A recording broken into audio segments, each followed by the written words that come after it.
Muy buenas tardes a todos. Desde la Escuela de Gobierno y Políticas Públicas de la PUC, les damos la más cordial bienvenida a nuestro segmento de análisis de coyuntura titulado Reestructuración del Estado, Eficiencia o Intereses.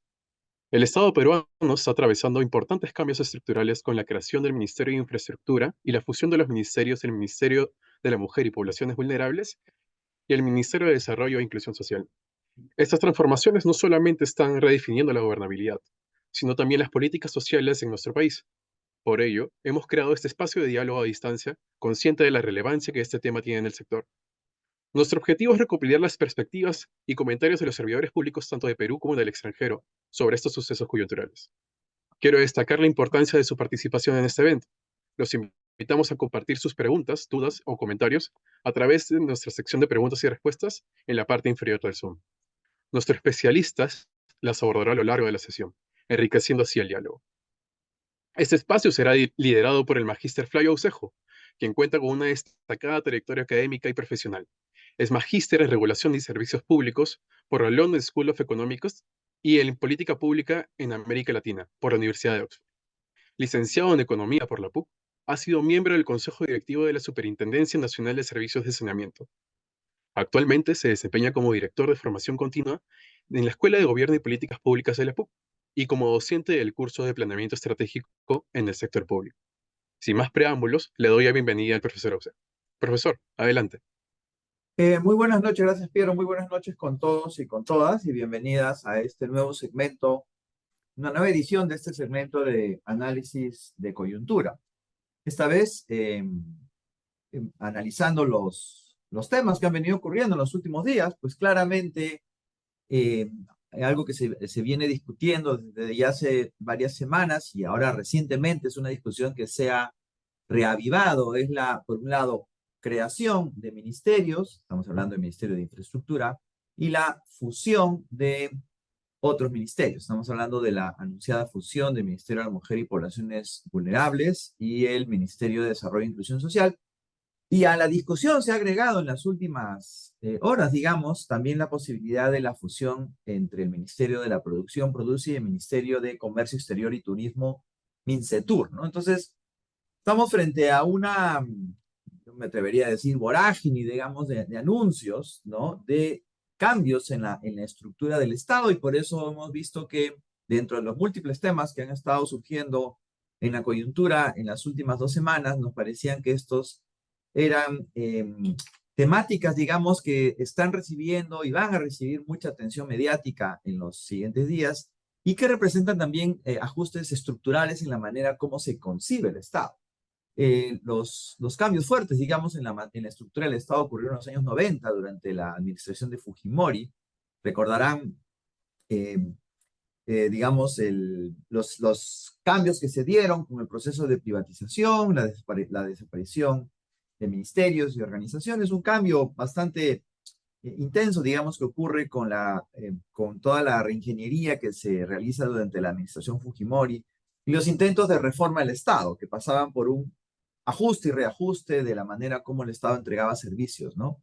Bueno, ahora, en un contexto político un poco inusual, digamos, porque como ya hemos comentado en este espacio, lo que vivimos en estos últimos años en el Perú es lo que se denomina una turbulencia política, entendiendo turbulencia política como distintas crisis tras crisis política, constituyen lo que en la academia se llama una turbulencia política. Entonces, no siendo el momento como que más propicio para intentar cambios en la estructura del Estado y procesos de innovación, pues aparece este hecho anunciado por la presidenta de la República en el mensaje de 28 de julio, donde anuncia el Ministerio de Infraestructura y adelanta la posibilidad de fusiones de algunos ministerios y con los días pues se ha empezado ya a conocer por dónde vienen estos anuncios, ¿no? Y de hecho, a la siguiente, en el primer caso,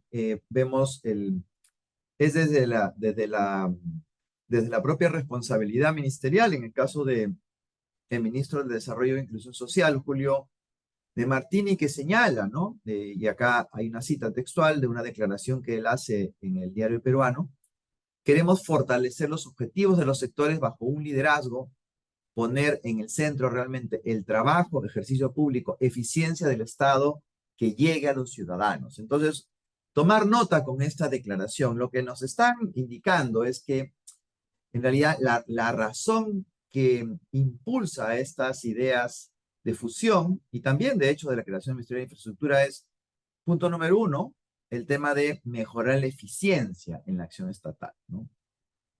Punto número dos, cuando hablamos de eficiencia también hablamos de la reducción de costos. Piensen en un discurso que es muy de la administración pública en estos últimos tiempos, en donde se utiliza este argumento de reducir los costos, ¿no? Que hay muchos costos administrativos que podrían ahorrarse, ¿no? Y cuando hablamos de liderazgo, en realidad el tercer elemento que se pone sobre la mesa es mejorar la articulación del Estado, ¿no?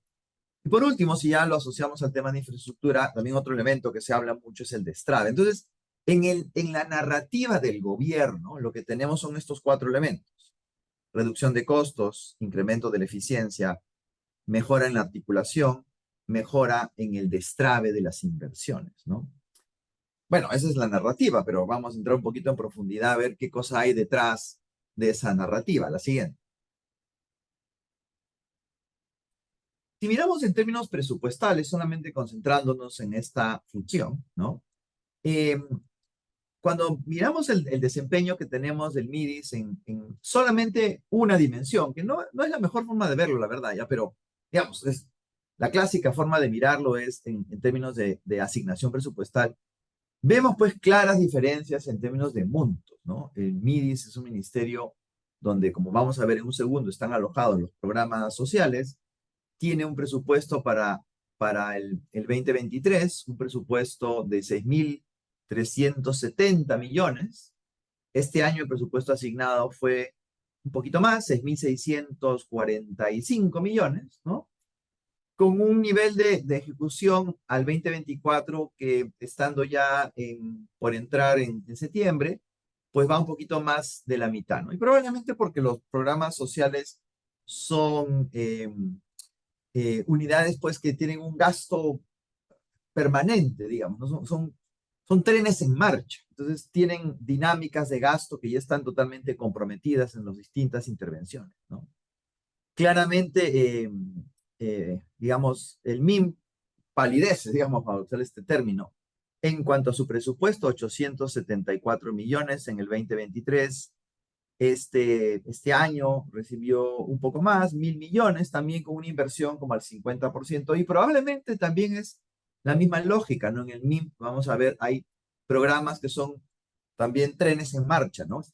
Tienen dinámicas de gasto, más allá que haya eficiencia o no en el gasto, que se gaste de manera oportuna, que se gaste de manera correcta, digamos, son máquinas que están operando.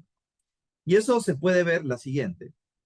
Cuando nosotros vemos el tipo de públicos. Y aquí es donde empieza un poco las preguntas, ¿no? El Ministerio de la Mujer es un ministerio que está orientado a mantener sectorías en sectores grandes de la población considerados como sectores vulnerables por el Estado, ¿no?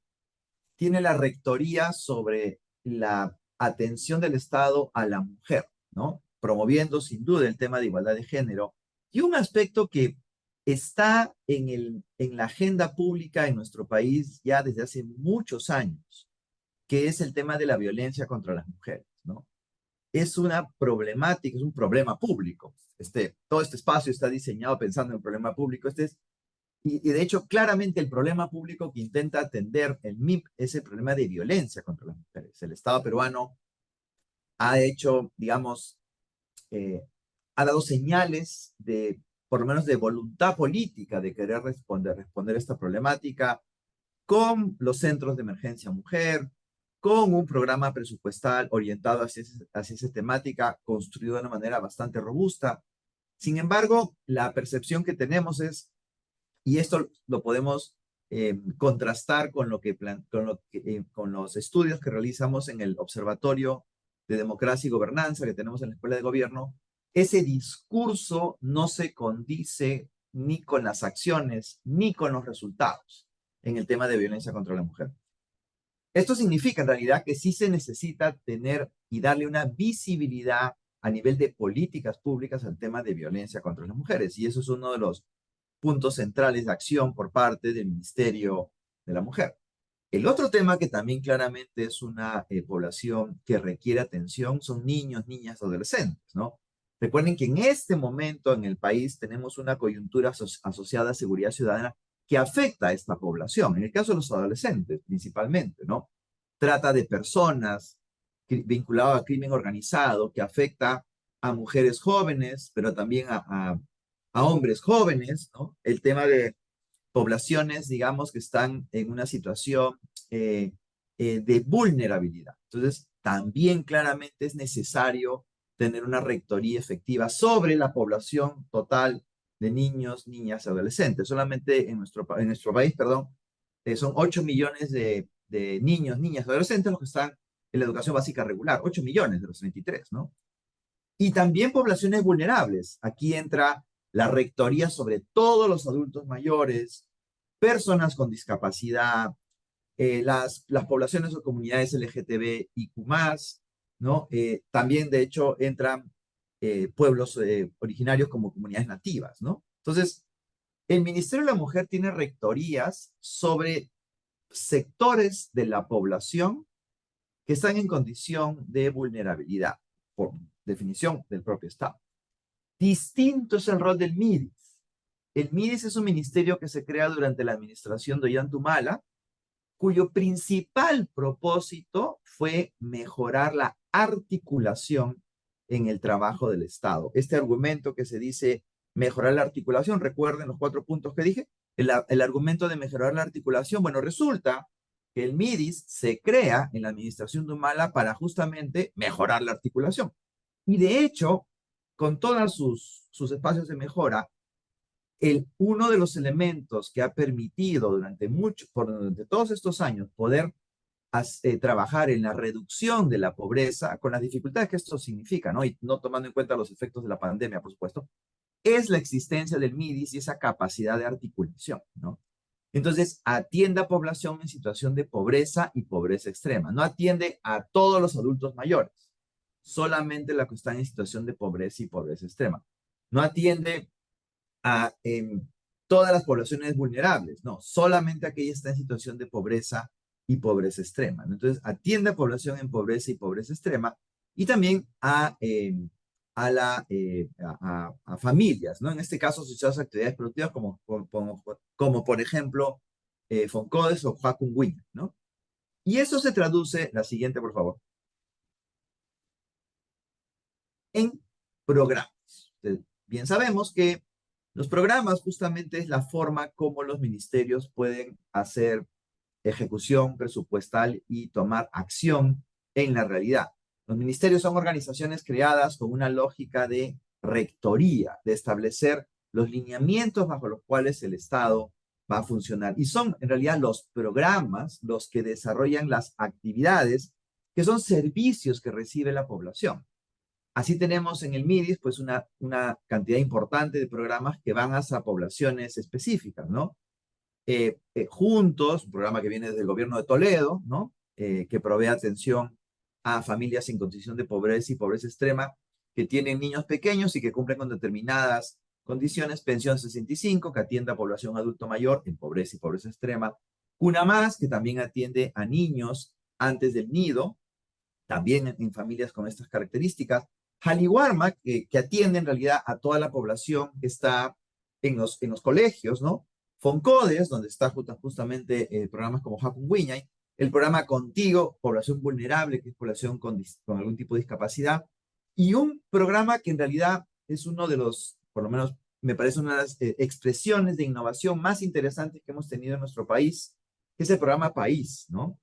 Que integra 2 tipos de intervenciones en zonas y atendiendo a poblaciones donde el Estado de manera histórica no ha llegado. Los tambos, que se ubican, la gran mayoría de ellos en zonas donde la única presencia del Estado es a través del tambo, y las plataformas itinerantes de acción social son esas embarcaciones gestionadas, digamos, por la Marina de Guerra, que llevan servicios, diversos servicios estatales y atienden a las poblaciones ribereñas en los ríos de nuestra Amazonía, poblaciones que históricamente han sido invisibilizadas por el Estado y que hoy día, a partir de este programa País, pues son atendidas de una manera estructurada por estas embarcaciones que son gestionadas por la Marina de Guerra del Perú, ¿no?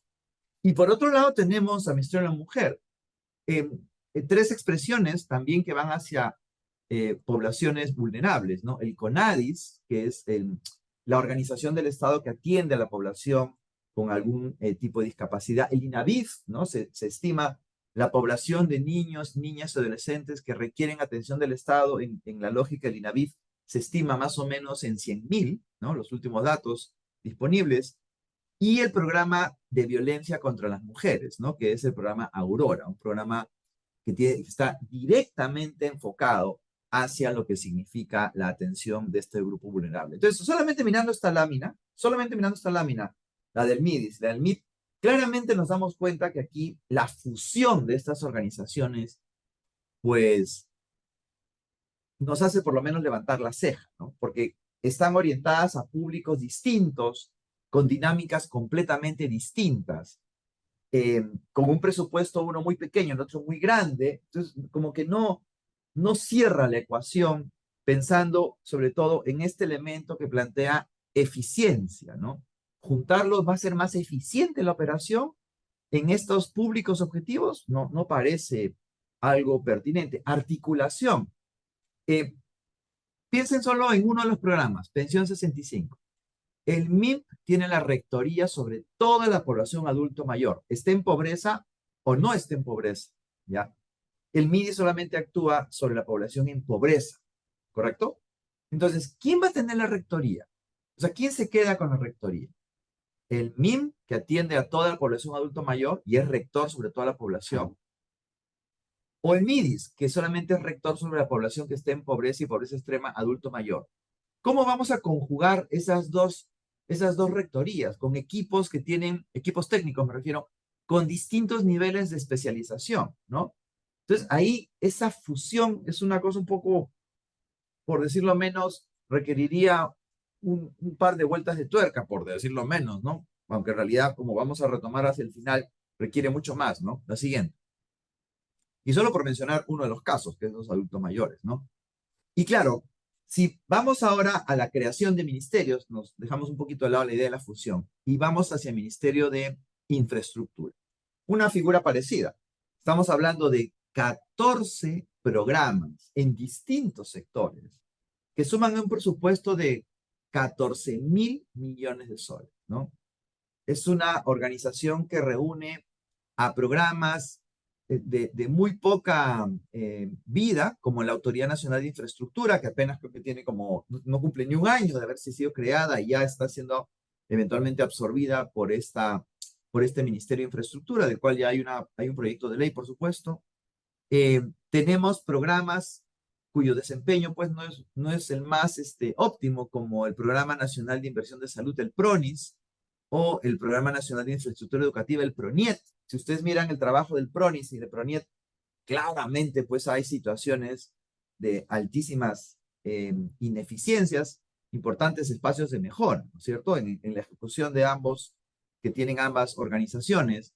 Igual pasa con los programas que maneja el Ministerio de Vivienda, el Programa Nacional de Saneamiento Urbano, el Programa Nacional de Saneamiento Rural, son los brazos operativos, digamos, del Ministerio de Vivienda, ahora pasarían a este gran ministerio. Es decir, es una bolsa, digamos, en lógica presupuestal, pero las institucionalidades, las formas de operar de cada uno de estos programas, la historia de cada uno de estos programas es completamente distinta. Y de hecho eso se ve la siguiente. Miramos el análisis que está asociado a la efectividad con la que operan. Y aquí una declaración del presidente del Consejo Privado de Competitividad, una organización que está permanentemente mirando cómo la acción estatal mejora la competitividad de nuestra economía, y señala David Tuesta que de los casi 150.000 proyectos que tuvieron ejecución presupuestal en los últimos 10 años, solo se han terminado el 10%. Es decir, queremos mejorar la eficiencia, se habla, ¿no? Pero claramente este nivel de eficiencia es un nivel bastante pobre, digamos, ¿no? En el sentido que no hay, digamos, una orientación hacia un manejo eficiente, ¿no? Eh, y eso también lo podemos observar la siguiente. Cuando vemos los espacios para la corrupción, ¿no?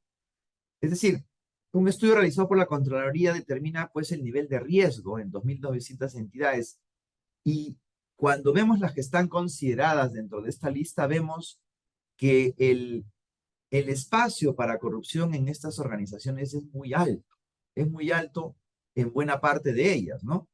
En PRONIET, Provías descentralizado, el Programa Nacional de Inversiones en Salud, ese es PRONIS, Agrorural y la Autoridad de Reconstrucción con Cambio se plantean nivel medio alto y alto como riesgo de corrupción o espacios para la corrupción. Y si lo vemos a nivel de obras abandonadas, pues los montos son realmente bastante altos, ¿no? Entonces, eh, hablamos de organizaciones cuyo desempeño operando solas es bastante pobre. Ahora, si las mezclamos todas, ¿dónde es que se producen las sinergias que van a permitir mejorar esa eficiencia?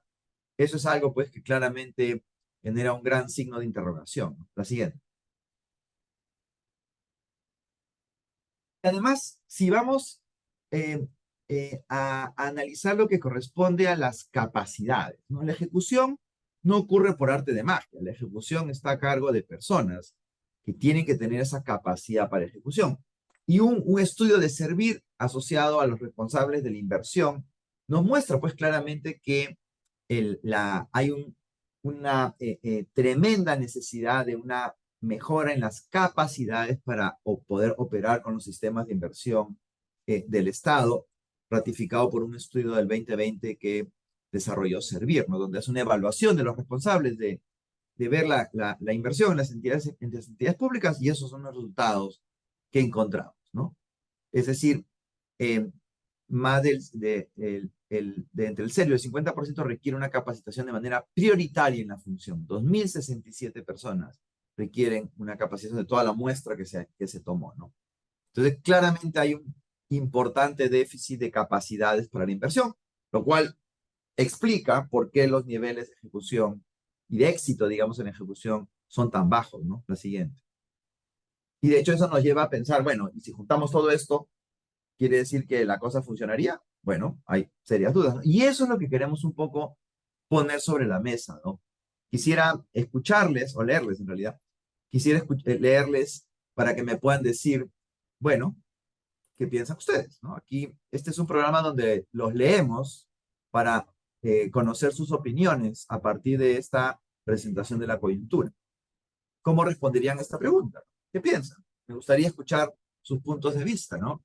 ¿Consideras que estas medidas limitarán aún más la capacidad del Estado para mejorar la infraestructura y atender a la población? Bueno, eh, acá un aporte, ¿no? De Chess, dice, el programa de complementación alimentaria que atiende comederos populares se consideraría como un programa social. Ah, en realidad el programa de compensación, el programa de complementación alimentaria nace en el marco de la pandemia, ¿no? Entonces, no estoy tan seguro que pueda ser calificado como un programa social, ¿no? Un asistente anónimo dice, claro, los programas sociales, en realidad esta idea de la fusión parece atractiva, ¿no? Por estos cuatro elementos que hemos planteado, reducción de costos, incremento de eficiencias, incremento de articulación, incremento del destrave, pero vamos a ver que en realidad esos argumentos, la verdad que requieren ser repensados, ¿no? Soledad plantea en las regiones, distritos hay la presencia del MIDI, ¿sí? Porque sus programas son descentralizados, pero no del ente rector en adultos mayores por temas presupuestales, ¿no? Entonces, el que sí está presente es el programa social, pero la rectoría del MIMP en realidad no se siente, ¿no? Jorge Franco nos dice, ¿no? Quizá la definición de roles no es el criterio más adecuado para definir cuándo debe crearse un ministerio, ¿de acuerdo, no? Por eso existen los viceministerios, el MEF tiene múltiples roles muy diferentes entre ellos, porque como bien señala Jorge Franco, en el MEF está la rectoría de los sistemas administrativos, que son los que le permiten a las entidades públicas funcionar, ¿no? Y no por eso se tiene que crear un ministerio diferente para cada rol. Es que ahorita vamos a ver por qué esa entrada por el organigrama no es la mejor idea, ¿no? Si fusionamos el MIMB y el MIDIS, beneficio o perjudica la implementación de la Política Nacional de Juventud, ¿no? De hecho, la pregunta es, si fusionamos estos dos ministerios, ¿beneficia o perjudica la implementación de las políticas bajo su rectoría? Es una buena pregunta, ¿no? ¿Qué tanto se gana teniendo a estos dos ministerios que atienden poblaciones vulnerables fusionados, ¿no? Me parece que en un lugar centralizado se puede prevenir con más eficacia los temas de corrupción, dice Ricardo Antonio Alarco. Pero en realidad, la corrupción no nace, digamos, necesariamente porque esté descentralizado o centralizado. El otro argumento podría ser, más bien si está centralizado es más fácil cometer actos de corrupción, ¿cierto? Porque solamente hay que intervenir a uno, no hay que intervenir a muchos. Y ahora, en un momento voy a sustentar que en realidad la entrada me parece que es un tanto distinta, ¿no? Jorge también dice, el Ministerio de la Producción tiene dos sectores totalmente diferentes, pesca y MIPES, ¿no? Y no por ello tampoco deberían crearse dos ministerios diferentes. Quizá podría fusionarse con un Ministerio de Economía orientado a la producción. Correcto, es que por ahí va la discusión, ¿no es cierto? Pero no pensemos en organismos, ¿ya? A la Autoridad Nacional de Infraestructura, ¿cuál es el motivo de su creación? Dejar sin piso a la NIT, dice Gamero. En realidad, en el discurso, la razón de la creación de la Autoridad Nacional de Infraestructura es nuevamente ¿no? El destrave y la mejora de la articulación, el incremento de la eficiencia. Eso es lo que está en la narrativa, ¿no? Los resultados de cada sector serán mejor presentación para definir si se debe funcionar o no. A la fecha, el MIP va perdiendo, dice Rafael Casas. Y es un punto muy importante que toma Rafael. Es que este asunto tiene que ver en términos de resultados, no en términos del organigrama. En el organigrama, siempre ocurre en el sector privado, ocurre en el sector público. Cuando uno entra en el organigrama, todos se agarran de su sitio, porque nadie quiere que le borren la cajita del organigrama, ¿no? Por ahí en realidad no es la forma de entrar, ¿no? Con tantas necesidades de infraestructura y la falta de planificación clara, ¿creen que crear un ministerio de infraestructura realmente ayudaría a coordinar y acelerar proyectos importantes? ¿Podría terminar complicando más las cosas? Bueno, esa es la pregunta del millón, ¿no? Dice David Andrés, agilizar el destrave es la idea principal, hagamos por buena fe, es muy buena idea. Bueno, en realidad, en políticas públicas no funcionamos por la fe, ¿ya? La fe es otra ventanilla. Acá funcionamos sobre la base de la evidencia. Lo que nos dice la evidencia, lo que nos dice las lecciones aprendidas, eso es lo que nos permite a nosotros ver hasta qué punto nuestras decisiones van en la línea correcta o no. ¿Por qué? Porque todas estas decisiones se toman utilizando recursos públicos, recursos de mis impuestos, de tu impuesto, de tu impuesto, de tu impuesto. Son sus impuestos las que sostienen la acción estatal.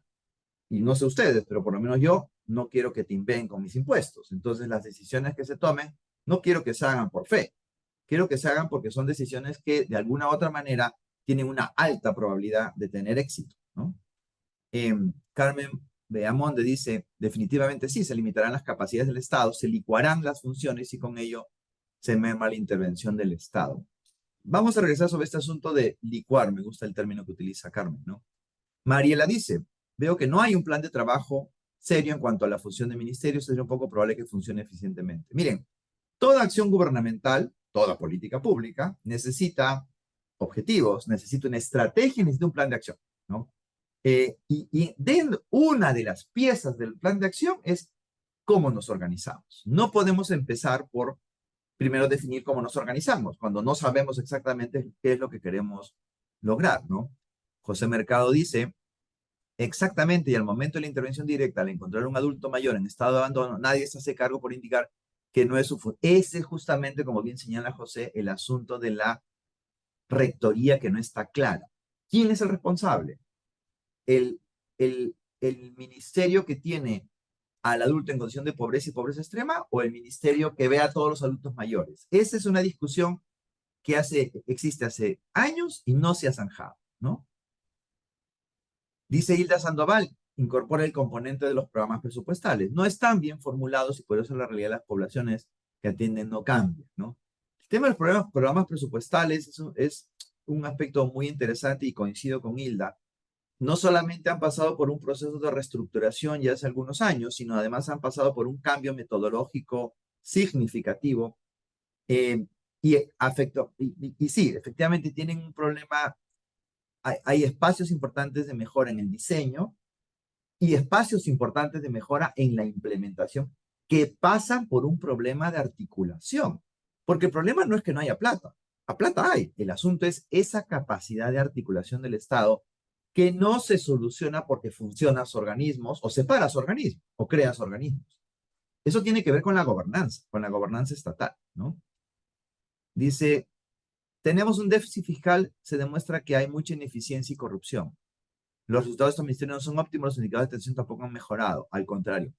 Es correcto, ¿no? Hay espacios de mejora importantes, pero hay que pensar bien cómo lo solucionamos, no ir de frente a proponer un cambio. Y José Urquizo dice, bueno, con justicia se pregunta, ¿y dónde está la Secretaría de Gestión Pública y la política de modernización en su segunda versión al 2030, ¿no? ¿Dónde está la Secretaría de Gestión Pública? Bueno, en realidad todo esto debería tener un pronunciamiento de la Secretaría de Gestión Pública de la Presidencia y del Consejo de Ministros, ¿no? Porque en la política de modernización justamente se habla de la necesidad de tener una acción estatal robusta y orientada a resultados. Es más, como vamos a ver en un minuto, hay directivas concretas de la Secretaría de Gestión Pública que aparentemente no se están siguiendo en estos anuncios que hemos visto en el discurso de 28 y las últimas novedades, ¿no? Hilda Sandoval, tratando de ver el vaso medio lleno, dice, podría ser una oportunidad para mejorar los programas. Es verdad, también es cierto que estas cosas son siempre una oportunidad, pero es una oportunidad que hay que saber usar. No es que me lanzo porque me lanzo, ¿no? Leonel Figueroa habla desde el sector privado, nos pareciera que la medida apunta a reducir el aparato burocrático. Menos puede ser más. Sí, pero ese de menos puede ser más, también hay que pensarlo, ¿no? Recuerden, el territorio peruano es muy grande y a veces decimos es que el Estado es muy grande, claro, en Lima, pero yo les invito a que se paren en Yunguyo o en Putumayo y ahí me digan dónde está el Estado, ¿no?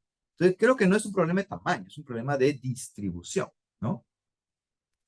La existencia de diversos organismos para infraestructura se dio justamente porque descentralizado lleva mucho tiempo e ineficiencias, como hablar de esa figura que ya no funcionó. Exacto, ¿no? Em, Dice Braulio, no lo planteo como una afirmación, sino como una interrogante. ¿Acaso la fusión no permitiría concentración de mando?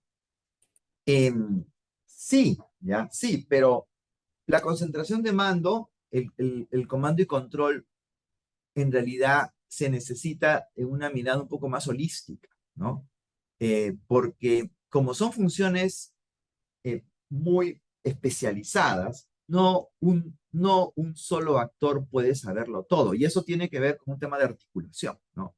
Y ahí hay un aspecto que no hemos trabajado suficientemente. Voy a ir un poquito muy rápido porque hay un montón de comentarios. Muchas gracias por los comentarios. Dice Robert Patiño, en tanto se especializa más, aumenta la eficiencia y eficacia, se puede evaluar los resultados. Sí, es correcto, ¿no? La especialización permite justamente hacer mejoras en los procesos, digamos, ¿no? Eh, Rafael García dice, parece que se trata de un cambio en el pensamiento hegemónico en la gestión del Estado. Sí, sí, bueno, pues sí, efectivamente, es interesante lo que plantea, ¿no? Jorge Franco dice, ¿existe un número óptimo de ministerios? En realidad no, no, pero si leemos las recomendaciones de la OSD, ¿ya? Que es un poco el organismo que tiene las mejores políticas públicas, vamos a ver que la OSD sí tiene una recomendación en el sentido de especialización, pero la OSD apunta a la mejora en la articulación, que es uno de los aspectos donde el Estado peruano falla miserablemente, a través de crear un organismo que sea como el responsable de la articulación, que es el que se llama, lo que se denomina el centro de gobierno, ¿no? Organismo que tiene Colombia, organismo que tiene Chile, y que en nuestro país en realidad se discutió desde el 2015, pero no se ha logrado materializar, ¿no? Eh, Luis dice, todavía existe un área gris para tomar esa decisión, es correcto. Esto, como dicen, recién empieza, ¿no? Y vamos a ver un par más.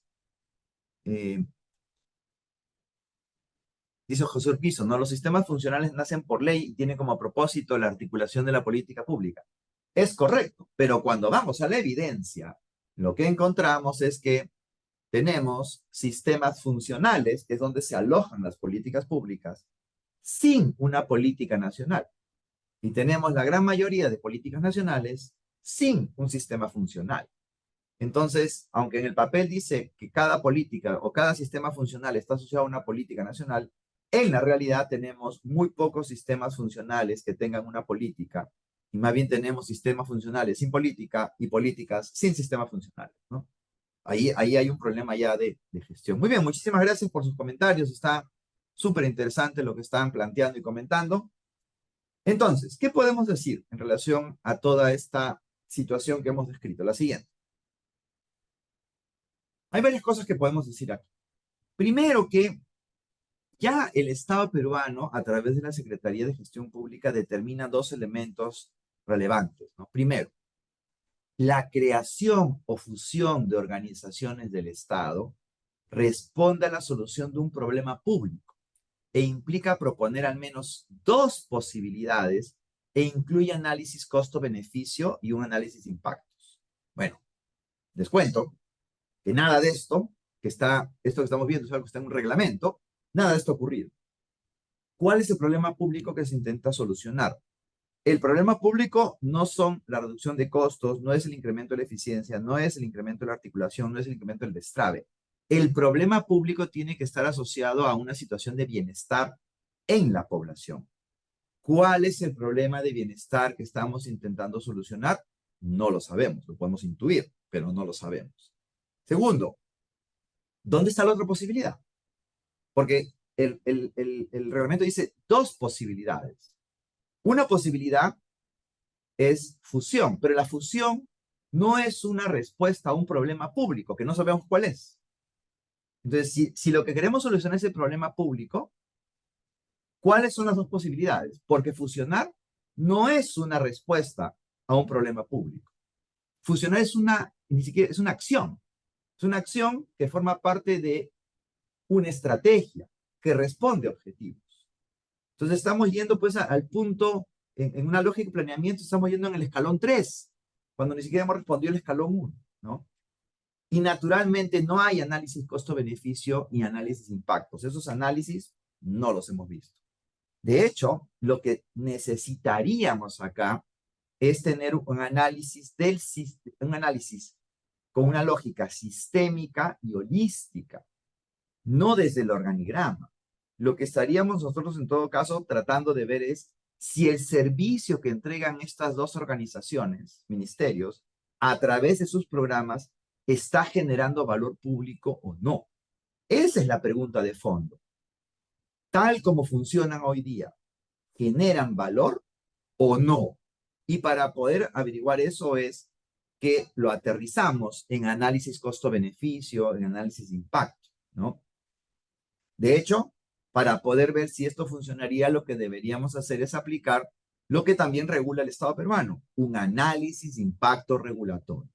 Un análisis de impacto regulatorio nos estaría diciendo si esta decisión tendría, qué efecto tendría sobre el público objetivo al cual estamos haciendo, ¿no? Son organizaciones muy diferentes. Son organizaciones muy diferentes. Mira, todo lo que estamos hablando, ¿no? De los programas que van a hacer el Ministerio de Infraestructura, de la fusión entre el MIS y el MIM, de esto que se habla de la función entre producción y incentivo, son organizaciones muy diferentes. Y entrar por el organigrama es receta para el fracaso, ¿ya? Cualquier tipo de reorganización, sea pública o privada, entrar por el organigrama siempre fracasa. Solamente quiero recordarles la experiencia de la fusión de SUNAT y aduanas, una fusión que ocurrió hace muchos años. Bueno, hasta el día de hoy, son dos organizaciones con culturas totalmente distintas, nunca llegaron a trabajar de manera conjunta, nunca, porque la fusión se hizo por razones y por intereses políticos. No hubieron políticos distintos del bienestar, porque hay política orientada a la generación de bienestar. Estas fueron decisiones. Se hizo política distinta de la generación del bienestar. Además, lo que estamos buscando, y eso dice en los reglamentos de la Secretaría de Gestión Pública, es mejorar el desempeño en la actuación estatal. Y esto requiere condiciones. Solamente estos dos elementos, ¿no? La rectoría. La rectoría termina siendo un elemento bastante confuso. ¿Cómo va a ser la rectoría en los distintos públicos a los cuales atienden todos estos ministerios, ¿no? Y finalmente algo que resulta siendo muy relevante es el tema de la evidencia, ¿no? En el MIDIS tenemos un área del MIDIS que se llama el INI Lab. El INI Lab es un laboratorio de innovación pública que lo que hace es colecta, hace investigación, promueve investigación, cobija, aloja investigación destinada a estudiar, destinada a crear la evidencia que permite saber si los programas funcionan bien. Yo les invito a que vean la página de Evidencia MIDIS y ahí van a encontrar distintos estudios que muestran, digamos, cómo es que el accionar de los programas mejora calidad de vida de la población. Bueno, a veces lo hace bien, a veces más o menos, pero de eso se trata, digamos, ¿no? O sea, ay, pero permanentemente se están preguntando si lo que están haciendo genera bienestar o no genera bienestar, ¿no? Y ese es un poco el tema que está detrás de esto, ¿no? Antes de yo pensar en si funciono, si no funciono, si creo, si no creo, yo tengo que hacerme la pregunta de fondo. Lo que estoy haciendo ahora, ¿está funcionando o no está funcionando? ¿Los servicios que estoy entregando generan valor o no generan valor? Y sobre esa base es que me tengo que preguntar cuál es el mejor arreglo institucional para poder tener servicios que efectivamente generen un mejor o un mayor valor público. En consecuencia, la siguiente, y con esto ya vamos acabando, la pregunta es, bueno, ¿y cuál es el problema público? Porque claramente lo que estamos viendo acá es que tanto el anuncio de la creación del Ministerio de Infraestructura y que ahora ya tiene una ley detrás, ¿no? Donde además en la ley se plantea, en la propuesta de ley, se plantea que se tomen 2 años para la fusión de estos 14 programas que estarían en el Ministerio de Infraestructura. ¿Ya? ¿Y qué va a pasar en esos 2 años que se están fusionando esos programas? ¿Cómo es que van a, cómo es que van a operar en esos 2 años, ¿no? Anuncio hecho el mensaje 28 de julio y estos eh, adelantos, digamos, que escuchamos en el mensaje 28 y que hoy día ya vemos quiénes son los protagonistas en estos procesos de fusión, ¿no? Claramente son medidas que se toman con mucha, voy a decirlo así, ligereza en un entorno de precariedad. Como dije al inicio, no es el mejor momento para pensar en cambios de esta naturaleza cuando estamos en un contexto de turbulencia política, ¿no? Y el otro elemento también que es bien importante tomar en cuenta es el tema de la incertidumbre. Claramente esto genera una tremenda incertidumbre en los servidores públicos que trabajan en estos ministerios, en los públicos objetivos, los ciudadanos que en este momento reciben servicios por parte de estos programas, también les genera incertidumbre. Van a seguir, no van a seguir, van a cambiar, no van a cambiar. De hecho, pueden ser generadores de nueva volatilidad y reclamo a nivel social, ¿no es cierto? Y finalmente genera incertidumbre en los propios aliados o los actores involucrados. En el MINCETUR, por ejemplo, todos los operadores de turismo, los operadores de comercio exterior, las medianas y pequeñas empresas en producción, los distintos aliados que trabajan con el MIM, con el MIDIS, las empresas que son las que generan la infraestructura, construyen la infraestructura. O sea, genera una incertidumbre tremenda en una serie de actores económicos. En un momento justamente que el gobierno está tratando de generar confianza para poder impulsar, digamos, un proceso de crecimiento de nuestra economía. Hace pocos días salió las proyecciones del marco macroeconómico multianual con eh, proyecciones de crecimiento del PIB arriba del 3% para este año y el próximo. Claramente estas medidas pues van en contrario de poder generar estabilidad para la inversión. La inversión privada en particular lo que necesita es predictibilidad, estabilidad, reglas que se mantienen a lo largo del tiempo. Todo esto que estamos hablando esta noche va exactamente en contra de dar esa estabilidad, tranquilidad, predictibilidad en estos sectores, tanto en el ámbito productivo como en el ámbito social. Entonces, y con esto ya terminamos, la pregunta con la cual siempre acabamos este segmento de análisis de coyuntura. ¿Cuál es el problema público? ¿No? Y ya sabemos que a nivel de problema público hay tres formas de verlo. Las tres son válidas. Bueno, claramente el problema público que estamos viendo acá, tanto por la acción de estos ministerios como en el tema de infraestructura, es que hay un limitado ejercicio que nosotros como ciudadanos podemos ejercer de tener servicios estatales de calidad, ¿no? Nuestros impuestos, eh, eh, cada uno de nosotros paga impuestos pensando que va a recibir servicios de calidad, ¿no? Claramente la evidencia nos dice que esto no ocurre. Entonces, mi derecho, ¿no? Mi derecho a recibir estos servicios está severamente limitado. Otra forma de ver el problema público, es otra forma de expresarlo, ¿no? Es que hay un tema de bienestar. Claramente, un deterioro en la forma como hoy día el Estado peruano atiende a poblaciones vulnerables. No las atiende de la manera pues óptima, ¿no? Pero hay cierto nivel de atención. Claramente, un cambio en la organización evidentemente va a tener un efecto en el nivel de bienestar que genera hoy día para esta población vulnerable. Y eso no es ser pesimista, eso es una pregunta, digamos, es obvio que eso va a producirse. ¿Por qué? Porque un proceso de fusión hace que prácticamente se detengan las operaciones del programa. Y como ya dije, estos son trenes en marcha, atienden a población desde que se crearon durante la administración de Humala. Entonces, fusionarlos es entrar en un proceso que detiene estos trenes y eso claramente afecta el bienestar de la población en un contexto en el cual tenemos 29% de los peruanos en situación de pobreza y pobreza extrema. Finalmente, podemos utilizar también un indicador, una tercera forma de plantear el problema público como indicador, y esto puede, claramente el problema que estamos intentando solucionar es el bajo nivel del índice de pobreza multidimensional. Ya lo mencioné, la pobreza monetaria está en 29%, según el INEI, pero si lo vemos en pobreza multidimensional, puede ser que sea un poco más, ¿no es cierto? Entonces, la situación, el problema que intentamos solucionar es este bajo índice de pobreza multidimensional. Las acciones que se desarrollan en todos esos ministerios que estamos discutiendo y que están involucrados, claramente lo que deberíamos buscar es mejorar esos niveles de pobreza. La fusión de ministerios va a mejorar el nivel de pobreza multidimensional. Me parece que es como el escalón 4 o 5, ¿no? Hay muchas otras cosas que se tienen que hacer. Muy bien, con esto damos por finalizado este segmento de análisis de coyuntura. Siempre muy agradecido y feliz de las personas que se puedan conectar. Tenemos 160 personas conectadas en este momento en el Zoom. Como se habrán dado cuenta, siempre buscamos trabajar temáticas que están en la coyuntura, pero darles este componente analítico y en clave de políticas públicas, que nos parece justamente un elemento que tiene que estar presente en la discusión y en el imaginario de aquellos que estamos interesados y miramos con mucha atención y buscamos siempre ver las salidas a el accionar que tiene el Estado y buscamos también en esa lógica ver cómo generamos discusión para finalmente lograr que nuestra sociedad, digamos, se encamine hacia una ruta de mejorar el bienestar. Muy bien, muchísimas gracias, buenas noches y paso con Pierre.